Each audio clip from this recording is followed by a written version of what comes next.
history also. So during the 70 AD, after 37 years after Jesus prophesied, there was a king named Titus, a Roman emperor, who destroyed the entire city of Jerusalem as well as the temple of Jerusalem.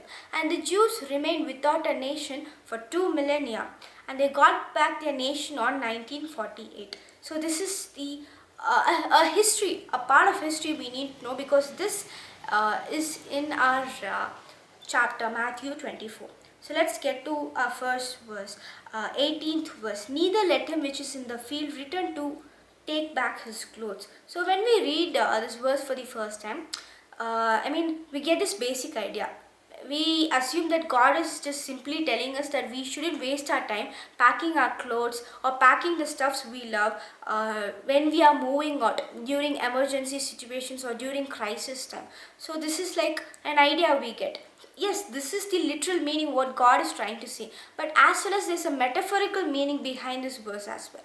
So as we read there, I mentioned a particular word called clothes, and this word is being used as a metaphor in this sentence. So what actually clothes represent is our materialistic worldly possessions. So there's this quote from The Spirit of Prophecy, Volume 4, page 26 by E.G. White.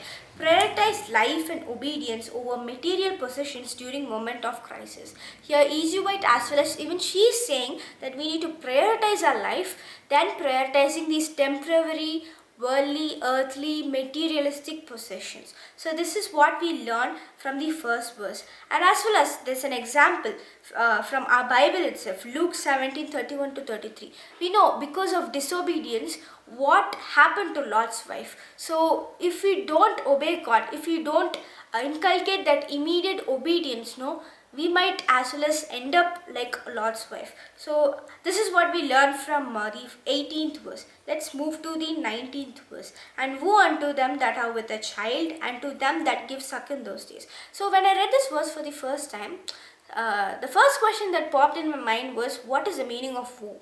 So when I searched it in Google, it gave me a list of synonyms.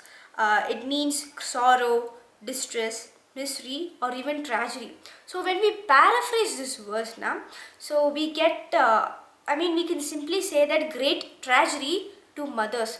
And again, another question popped in my mind. Like, to represent the vulnerability section, why did God specifically choose to mention about mothers? Why not mentally retarded people? Why not disabled people? Or young children, young people, or maybe even old people who are in their 80s and 90s? But why specifically mothers?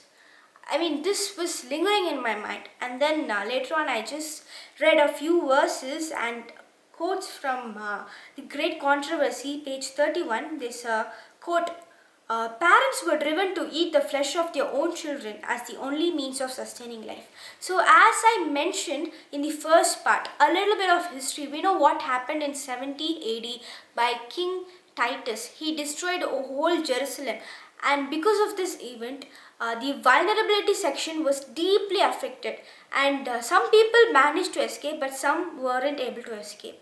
And most of these people, the vulnerability section weren't able to escape, and this vulnerability section mainly consisted of parents. And these parents, in order to survive, they had to consume their own children to sustain their life. So obviously, this is one of the most tragic and it is cruel thing.